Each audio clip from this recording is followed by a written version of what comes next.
우리나라가 가지고 있는 좋은 전통 가운데 하나는 바로 상부상조하는 것입니다. 그 중에 대표적인 것이 바로 품앗이라는 거죠. 품앗이. 특히 이제 농촌 사회에서 유행했던 그런 일입니다만은, 그러니까 우리 집이 바쁠 때는 동네 사람들이 와서 도와주고, 또 이웃이 바쁠 때는 함께 가서 도와주는.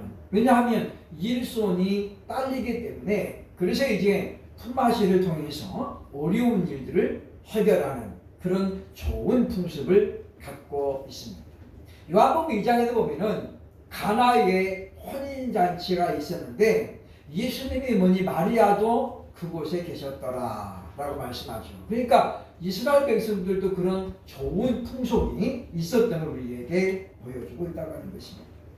결혼이나 장례식 같은 경우 큰 일을 치르잖아요.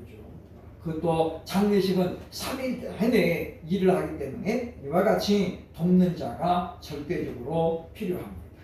요즘은 이제 장례 회사에서 돈을 받고 다 해주죠. 그죠? 굉장히 편해졌습니다만은 그것은 상부상조와는 거리가 멀다. 왜냐하면 내가 미리 대가를 지불한 것이기 때문에 그것은 도움이라고 보기는 어렵다라고 하는 것입니다.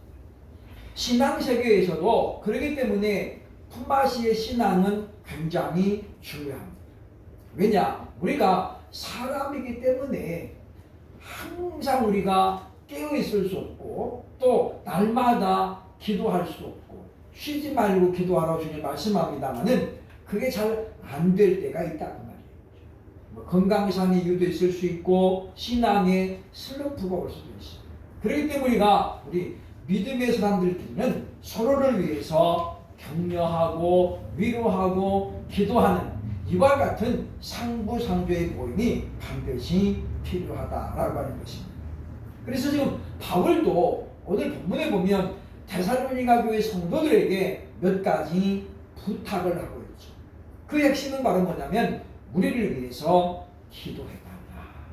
그러니까 기도의 후원자는 많으면 많을수록 좋아요. 그죠? 많으면 많을수록. 그래서 이와 같이 기도를 요청하고 있는 것을 보게 되는데, 그래서 우리가 오늘도 이 말씀을 보면서 지금 내 곁에는 나를 위해서 기도해주는 사람이 과연 몇이나 있습니까? 과연 누가 내 마음과 연결돼 가지고 기도할까 생각을 해야 되겠다라고 하는 것입니다. 그래서 교회는 세 사람만, 마음이 맞는 사람이 세 사람만 뭉쳐서 기도하면 교회는 부흥이 된다 그 말이에요. 그러니까 보면 우리가 그냥 문제가 생기면 다른 거 다 제쳐놓고 그 기도를 가지고 기도할 사람이 필요하다라는 거죠. 먼저 오늘 본문에 보면 먼저 이제 바울이 기도하기를 요청하라고 해서 기도의 제목을 주고 있어요. 그죠? 그게 뭐냐면 주의 말씀이 증거되도록 기도하라. 본문에 보면 시나, 호, 로고스, 투, 퀴리우, 그다음에 트레케, 카이, 단어가 떨어졌네, 그죠? 독사제타이가 영광을 받도록 그런 뜻인데, 카도스, 카이, 프로스, 휘마스. 보면 여기 지금 보면 주의 그 말씀이 다름질하여 너희에게서와 같이, 그러니까 보면 카도스란 말이 뭐뭐 같이란 뜻인데 너희에게서와 같이 영광스럽게 되기 위함이라. 그러니까 쉽게 말하면 이거예요, 그죠? 그러니까 바울이 지금 기도를 요청하는 목적이 뭐냐면 분명히 지금 나타나고 있죠, 그죠? 그게 뭐냐면 자신들을 위해서 기도하는 게 아니에요. 복음이 잘 증거돼서 하나님의 말씀이 영광을 받기를 위해서 기도해달라고 하죠. 그러니까 복음이 확장되면 곧 그것은 뭐예요? 하나님 나라가 확장되는 거거든요. 그러니까 하나님의 나라가 확장이 되면 될수록 하나님의 영광을 받으시는 거예요. 그렇기 때문에 보면 주의 말씀이 잘 증거해서 하나님이 영광을 받으시도록 기도해달라. 그리고 우리도 기도할 때 우리가 보면 우리가 기도하면서 하나님 30명을 원합니다. 그랬을 때 왜 30명이냐 라고 물으면 우리가 어떻게 해야 돼요? 하나님께서 이 교회를 부흥시켜 주심으로 하나님의 이름이 예방교회를 통해서 높아지기를 원하고 하나님께서 영광을 받으시기를 위함입니다. 우리가 교회 부흥을 원할 때는 목적이 분명해요. 목적이. 그러니까 그 목적이 불분명할 때에 하나님께서 채워주시지 않는다라고 하는 것입니다. 그렇기 때문에 오늘 본문에 보면 이와 같은 기도의 제목은 우리가 반드시 본받아야 됩니다. 왜냐하면 이것은 한 차원 높은 성숙한 기도이기 때문에 그래요. 그러니까 우리가 우리 자신을 위해서 기도할 때도 마찬가지죠. 언젠가 제가 이야기했습니다마는 우리 자녀들이 잘 되기를 위해서 기도해야 되는 거죠. 그런데 왜? 라고 질문을 받았을 때는 목적이 분명해야 돼요. 예를 들면 우리 자녀가 잘 돼가지고 좋은 회사에 들어가기를 원합니다. 그럼 왜? 라고 물었을 때에 그래야 결혼도 잘하고 좋은데 이렇게 되면 안 된다는 거죠. 좋은데 가가지고 그래서 하나님께 영광을 돌리고 믿음의 사람들이 신앙생활을 잘하면 이렇게 잘 풀리는구나 라는 것을 보여주기 위해서 그래서 하나님께 우리가 그렇게 기도하는 거예요. 그러니까 우리가 명문대를 가는 것도 마찬가지예요. 좋은 대학을 가야죠. 왜냐하면 그렇게 해서 하나님의 자녀들이 좋은 대학을 가게 되면 하나님께 영광이 되기 때문이다 라고 하는 거예요. 그래서 우리가 바울은 지금 현재 우리를 위해서 기도하는데 우리로 하여금 하나님 말씀이 확장돼 가지고 결국은 하나님의 영광을 받으시도록 기도해달라고 요청하고 있는 것을 보게 된다고 하는 것입니다. 그래서 지금 복음이 다름질하듯이 그렇게 지금 복음이 빠른 속도로 퍼져나가도록 그렇게 지금 기도해달라고 요청하고 있다는 것입니다.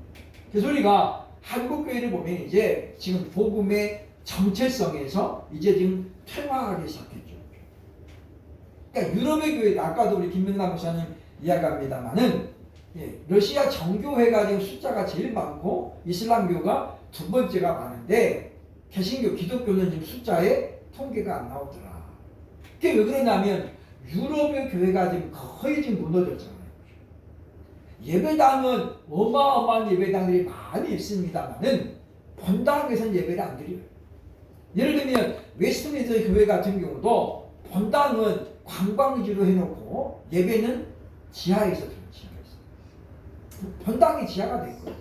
그러니까 1층에서는 사람들이 와가지고 관광하고 있고 지하에서는 소수의 사람들이 예배를 드리고 있는 그런 상황입니다.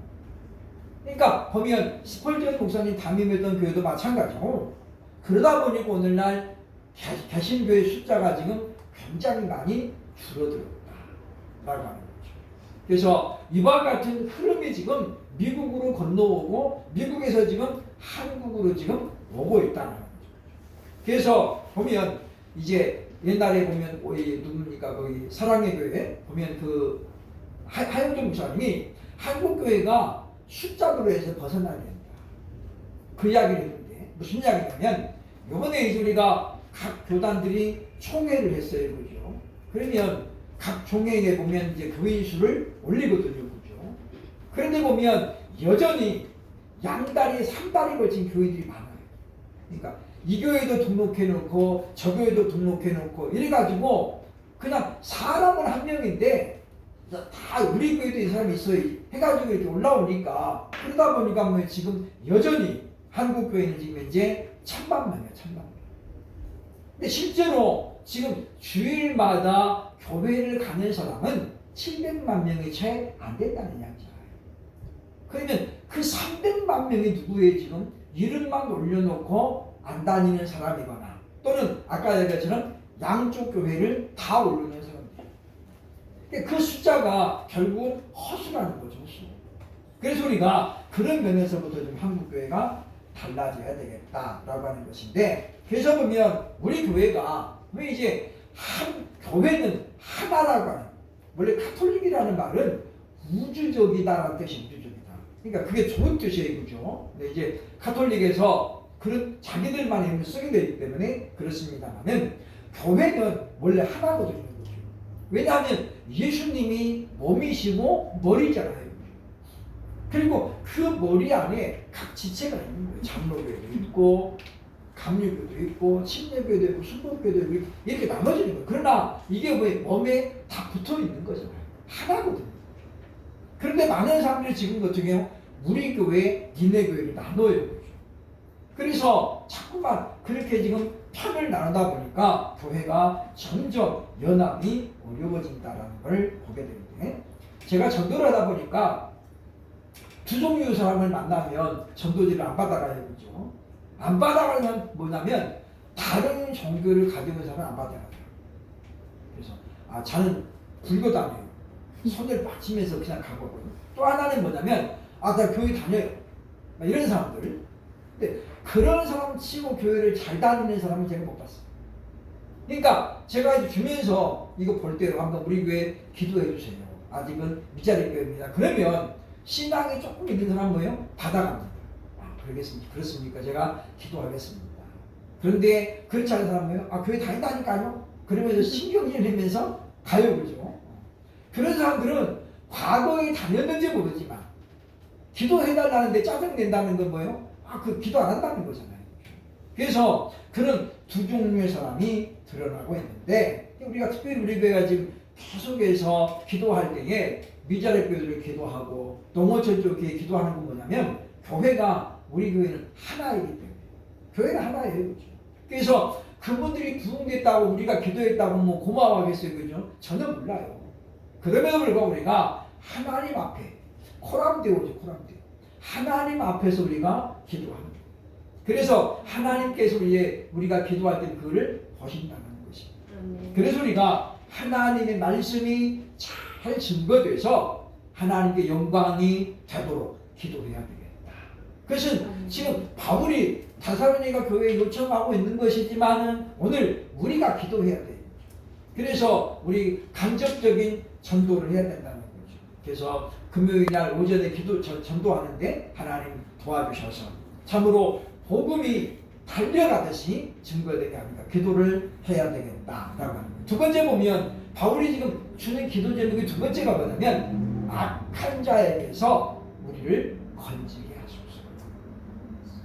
기독교회는 출발부터가 뭐예요?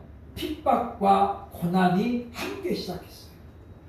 그러잖아요. 예수님의 사도들이 예수를 전한다는 것 때문에 끌려가가지고 어떻게 해요? 매를 맞고 감옥에 갇혀지고 그랬잖아요.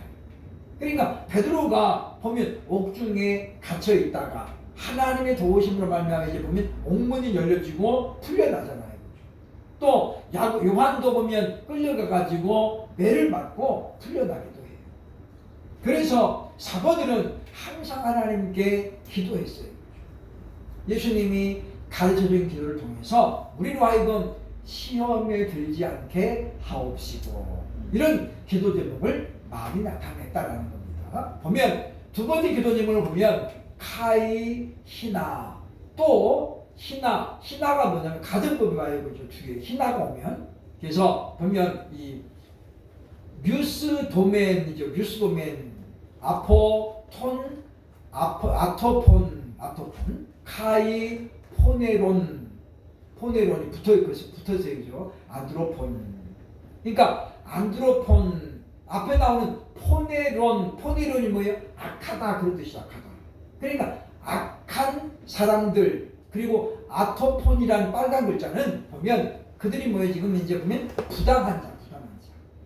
그러니까 보면 또 우리를 부당하고 악한 자들로부터 구원을 받기 위함이라. 그러니까 우리가 어려움을 당할 때에 고난 자체가 두려운 건 아닌 거예요. 그런데 부당한 자들은 뭐냐면 트집을 잡는 거예요. 트집을 잡는 거예요.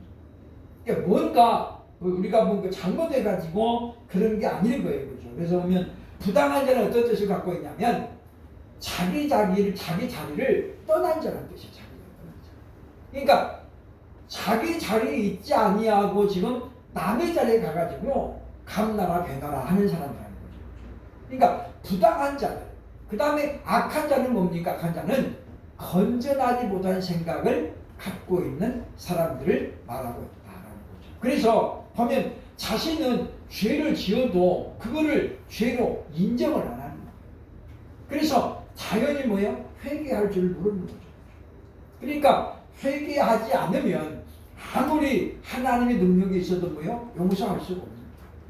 그래서 우리가 보면 사함을 받지 못하는 죄가 있는데 그게 뭐냐면 회개하지 않는 거죠. 그러니까 보면 자칭 선지자들은 이미 양심의 확인을 받았기 때문에 그들은 뭐예요? 죄책감이라는 것이 전혀 없는 거예요. 그러니까 뭐 내가 뭐 잘못했는데 이렇게 나간다는 거죠. 그래서 그런 악한 자들로부터 구원을 얻게 해달라. 그렇게 지금 이제 기도해달라고 말하는 거죠. 그러니까 이것은 바울이 그동안 많은 고난도 당하고 핍박도 당했기 때문에 이제는 좀 그만 그런 뜻이 아니고 그럼에도 불구하고 뭐 하나님이 나를 그런 가운데서 항상 건져내달라고 기도해달라는 거예요. 그러니까 우리가 성경에 보면 면하여 달라는 그런 말이 나오는데 계시록 2장 10절에 보면 너희가 10일 동안 환난을 당하나 거기 나오잖아요. 하나님이 너희를 면하여 주리니. 그런데 헬라어 원문에는 면한다는 말이 없어요. 그렇죠? 면한다는 말이 없거든요. 그러니까 면죄가 없어요. 하나님께. 반드시 뭐예요? 통과해야 돼. 통과해야 돼. 그래서 우리는 뭐예요? 시험이 없는 신앙은 없다라는 거죠. 그러니까 예수님도 40일 금식한 다음에 뭐예요? 사단으로부터 시험을 받았잖아요. 떡을 만들어 먹어라. 그리고 뭐예요? 성벽에서 뛰어내라. 내게 절해라. 세 가지거든요. 세 가지. 그러니까 첫 번째가 뭐예요? 식욕이죠. 식욕. 먹는 걸로 요구하고 두 번째가 뭐예요? 명예예요. 네가 뛰어내리면 하나님이 너를 지켜줄 것이다. 세 번째 뭐예요? 그 탐욕이죠. 탐욕. 내가 모든 걸 너에게 주겠다. 그러니까 사람이 넘어지는 거는 그 세 가지 것 때문에 넘어지는 거예요. 먹고 입고 쓰는 것 때문에 넘어지고 그 다음에 뭐예요? 명예욕 때문에 넘어지고 그 다음에 세 번째가 뭐예요? 탐욕 때문에. 그래서 우리는 기도할 때도 우리가 그렇게 기도해야 되겠다. 그래서 주의 종들이 시험에 들지 않도록 기도해야 되고 또 선교사님 이런 분들이 보면 어려움에서도 결코 타협하지 않도록 늘 지혜를 달라고 기도해야 되겠다라는 것입니다. 왜냐하면 아직도 상상을 초월하는 핍박이 지구 한쪽에서는 계속해서 일어나고 있거든요. 그러니까 우리는 종교의 자유가 있다는 것이 너무나도 감사한 거예요. 그러나 이제 아프리카 지역에 영상에서 많이 좀 떠듭니다만은 나이지리아라든가 이런 나라는 예수 믿으면 막 공개 처형을 하잖아요. 그래가지고 구덩이 이렇게 파놓고 거기다 그냥 생매장을 해요. 생매장. 그러면서도 뭐예요? 그들이 예수님을 끝까지 부인하지 않는가, 십자가를 바라보는가를 그들이 뭐예요? 조롱하는 거죠. 침묵이라는 소설이 있는데 그 보면 그 선교사로 일본에 파송했던 선교사가 너무 핍박이 많고 일본의 순교자가 많은 걸 보고 이 사람이 뭐예요? 결국은 시험에 들고 있어요.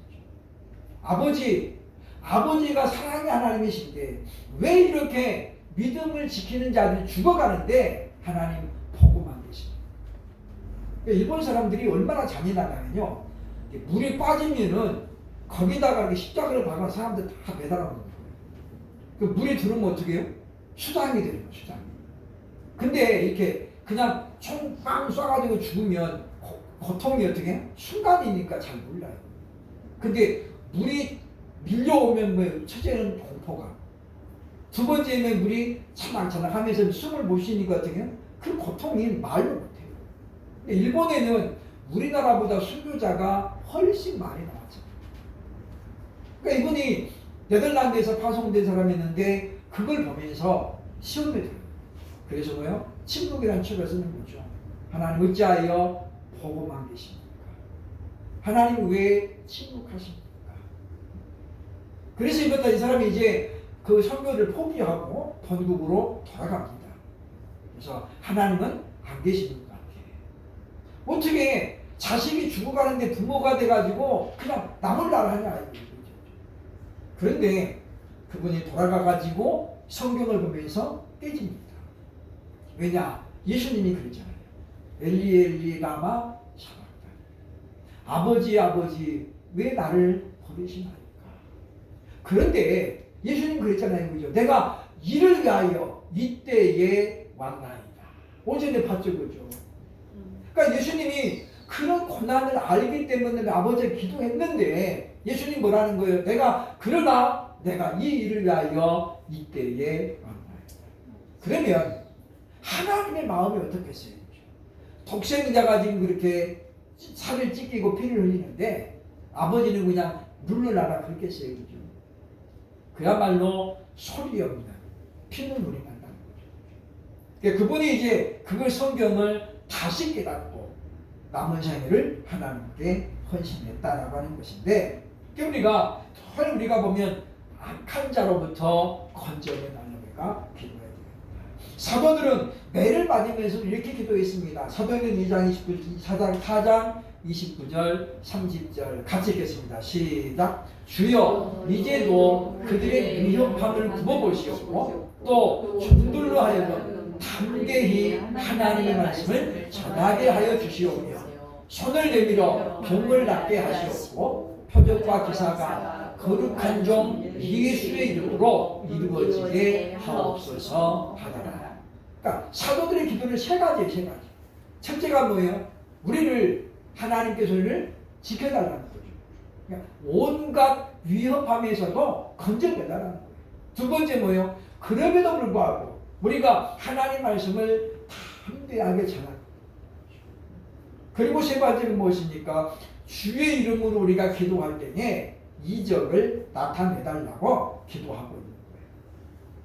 그러니까 우리 같으면 그죠? 하나님 저 좀 이제 좀 편안한 곳으로 보내주시고 그렇게 좀 해주세요 라고 기도할 것인데 사도들은 뭐예요? 그런 기도도 안 하는 거예요. 그러니까 복음은 어차피 예수 그리스도의 십자가의 고생에 따라가는 거예요. 그래서 우리도 차원 높은 기도를 해야 되겠다라고 하는 것입니다. 그런데 이 끝부분에 중요한 말씀이 나와요. 그죠? 2절 끝부분에 보면 믿음은 모든 사람의 것이 아니니라. 믿음은 모든 사람의 것이 아니래요. 이게 무슨 이야기예요? 성경에 보면 주 예수를 믿으라. 그리하면 너와 너희 구원을 받으리라. 또는 누구든지 주의 이름을 부르는 자마다 영생을 얻으리니 그랬잖아요. 누구든지. 그런데 여기 보니까 뭐예요? 믿음은 모든 사람의 것이 아니래요. 누구든지 믿음을 가질 수가 없다라는 거잖아요. 이게 이제 신학적으로 굉장히 중요한 의미를 가지고 있습니다. 가르, 우가 부정사예요. 그죠? 가르. 왜냐하면 그 말인데 8톤 모든 이들의 그 말이죠. 모든 이들이에요. 해 피스티스. 그 믿음은 왜냐하면 그 믿음은 모든 사람들의 것이 아닙니다. 그런 뜻이거든요. 그죠? 그러니까 이 말은 믿음은 하나님께서 선택하신 자들만 가지고 있다는 거예요. 그러니까 우리가 복음을 전해도 복음을 전혀 안 듣는 자가 있잖아요. 그죠? 물론 그렇다고 해서 그 사람이 어떤 현재 상태만을 보고 이 사람은 선택자가 아니구나라고 포기할 수는 없어요. 왜냐하면 예수님이 십자가에 매달릴 때에 좌우편에 두 강도가 있었잖아요. 그 중에 누구인지는 모르지만 오른쪽인지 왼쪽인지 몰라요. 그건 중요한 게 아니에요. 그죠? 그 중에 하나가 주님 앞에 고백하죠. 그죠? 당신의 나이 말 때 나를 기억하옵소서.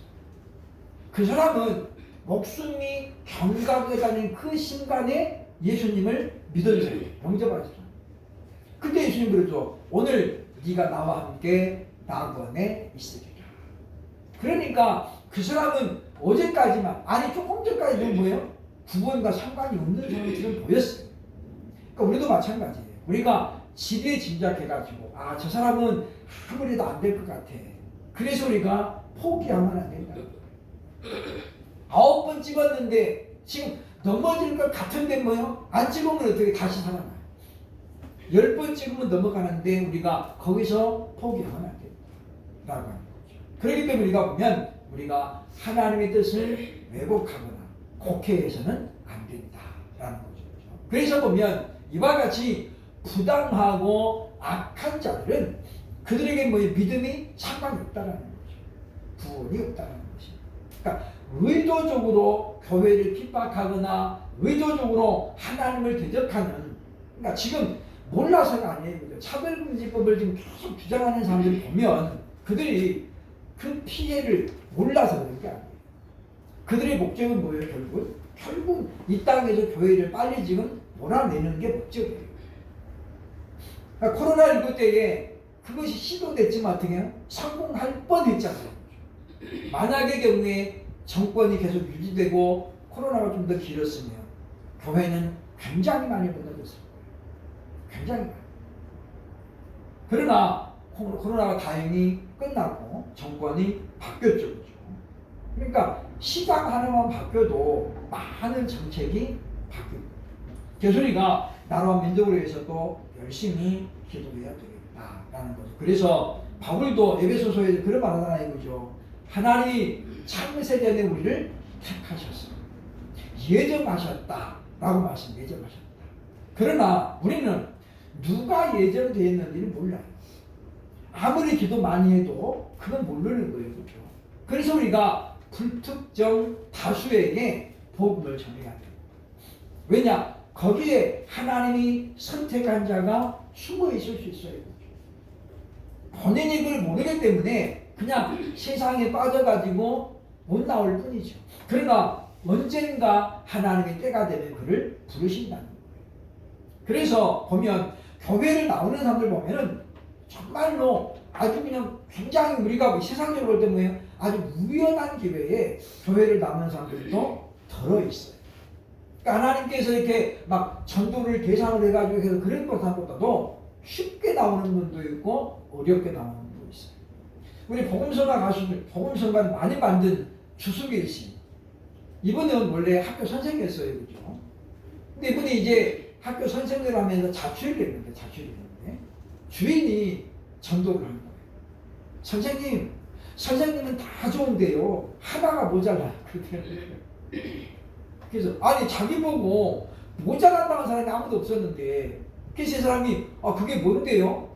물어봤어요. 그죠? 선생님은 다 좋은데, 구원을 못 받았잖아요. 그러니까, 이 사람이 좋은 대학 나오고 학교 선생인데 뭐가 부족하겠어요? 그런데 그 주인이 한 말이 이 사람 마음속에 탁 박힌 거예요. 그리고 자꾸 생각이 나는 거예요. 선생님은 다 좋은데 구원을 못 받았잖아요. 자기는 못 받았다는 생각하니까 도대체 저 사람이 뭔데 나한테 그렇게 말했을까? 생각하고 또 생각하고 다녀요. 그러다가 이제 교회를 따라 나가게 되고, 그리고 복음성가를 많이 만들었죠. 그래서 김석균 씨하고 주석일 씨는 우리나라 복음성가 대표적인 작사가입니다. 그러니까 우리 보면 그런 사람을 보면 그냥 어떻게 보면 지나간 소리를 한 소리인데 성령께서 역사하시면 그런 결과가 나타난다는 것을 보게 된다는 것이죠. 그래서 우리가 꾸준히 우리가 전도할 때에 이와 같이 악한 자에게서 건져내달라.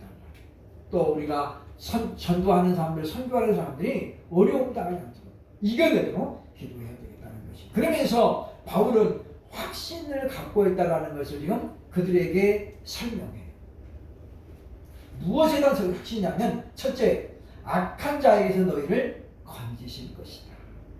그러니까 데살로니가 교회가 지금 핍박이 끝난 게 아니잖아요. 그렇죠?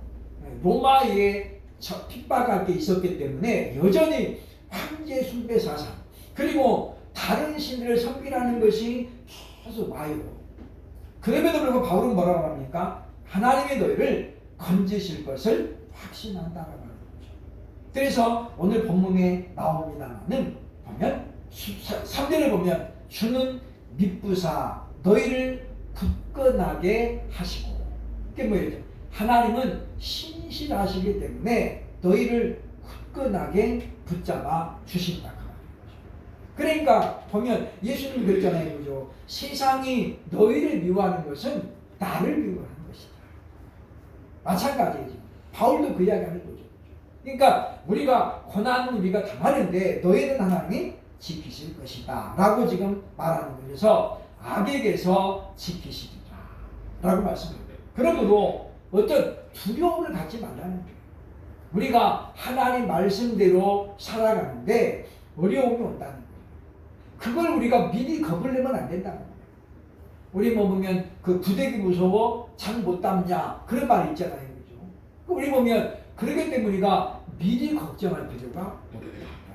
하나님께서 때를 따라 우리에게 돕는 은혜를 주셔요. 그래서 우리는 확고한 믿음을 가진 우리가 계속해서 전진하고 또 부흥하는 교회를 꿈꿔야 되겠다라고 하는 것입니다. 요한복음 10장 28절 29절의 중에 이런 말씀하셔야 되죠. 보겠습니다. 요한복음 10장 28절 29절에 바울의 확신 끝부분에 나오는 건데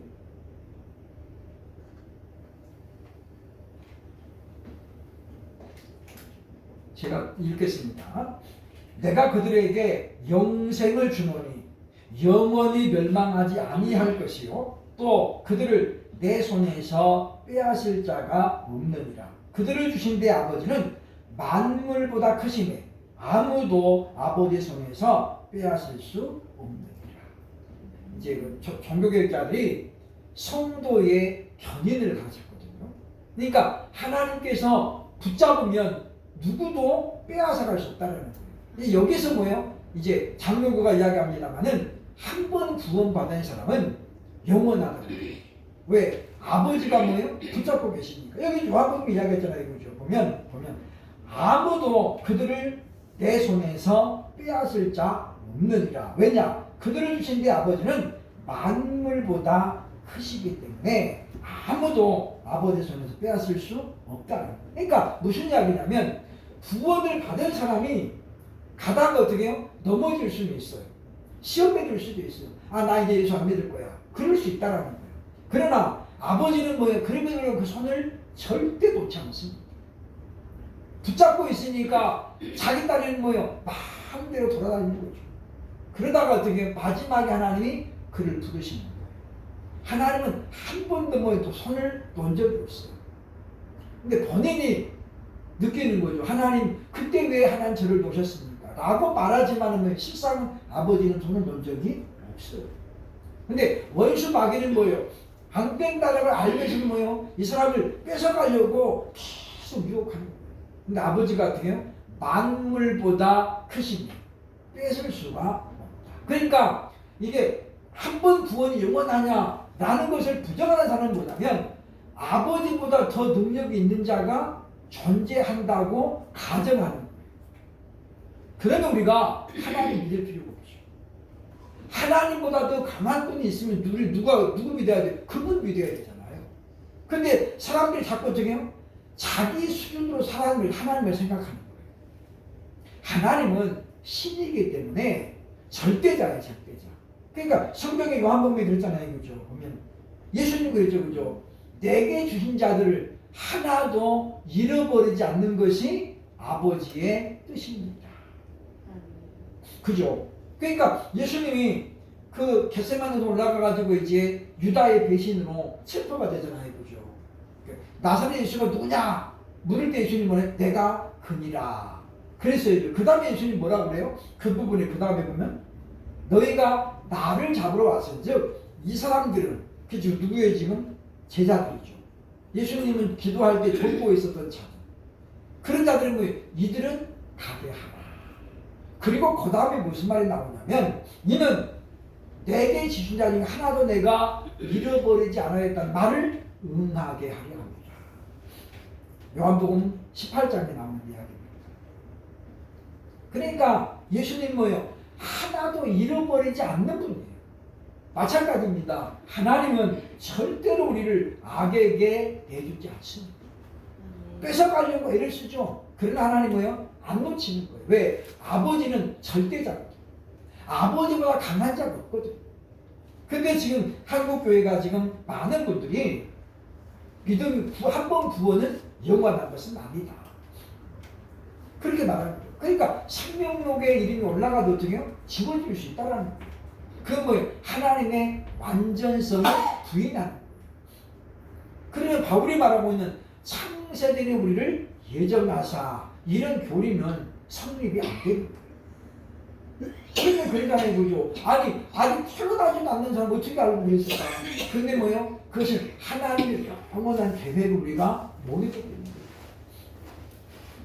어떤 교회는 1년 동안 설교할 것을 쫙 짜있는 교회가 있습니다. 저는 그걸 보고 참 대단하다고 생각했어요. 아니, 1년 12달 52주고 설교를 그냥 다 해가지고 이렇게 인쇄를 해가지고 붙여놓고 그대로 하시더라고요. 그런데 우리가 1년을 지나면서 교회의 상황이 굉장히 많이 변할 수 있어요. 그렇기 때문에 그대로 한다는 것은 불가능해요. 그래서 우리가 그런 일들을 볼 수 있는데 그렇게 1년 거를 다 준비해 놓으면 평신 성도들은 모르죠. 네?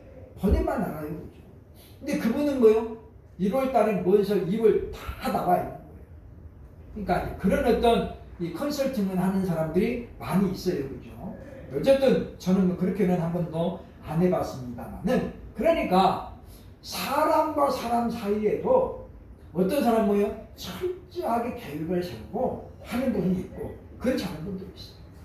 그런데 하물며 하나님이 하시는 일을 우리가 어떻게 감히 짐작할 수 있겠어요? 그러니까 우리는 늘 이야기하지만 하나님을 사람, 인간의 수준을 자꾸 우리가 어떻게 끌어내린다는 거예요. 그래서 자꾸 하나님에 대해서 우리가 오해를 하고 곡해한다는 거죠. 하나님은 신이신데 자꾸 우리가 우리 수준으로 내려놓게 됩니다. 결코 바람직하지 않다라는 것입니다. 그 다음에 두 번째 뭘 이야기합니까? 너희가 기도할 것을 확신한다. 4절 보면 너희에 대하여는 우리가 명한 것을 너희가 행하고 또 행할 줄을 우리가 주 안에서 확신하노니. 그러니까 바울이 부탁을 안 해도 너희가 우리를 위해서 기도할 것이라는 거예요. 믿고 있다라는 거예요.